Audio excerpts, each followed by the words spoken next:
na Kasongo. Jana nimesema ya kwamba tutaua nyoka pamoja na maya.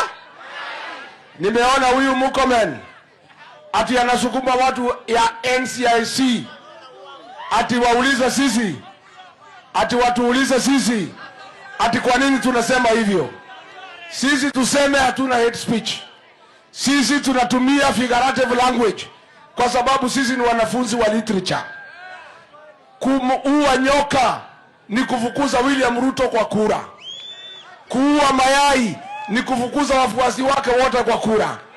That is what we mean. So NCIC, kama mnataka explanation mniandikie barua, nitajibu nyinyi. That we speak in figurative language. Sisi tunasema kuua nyoka ni kufukuza William Ruto kwa kura. Kuua nyoka pamoja na mayai ni kufukuza wale wote wanatembea na Ruto kupitia kura.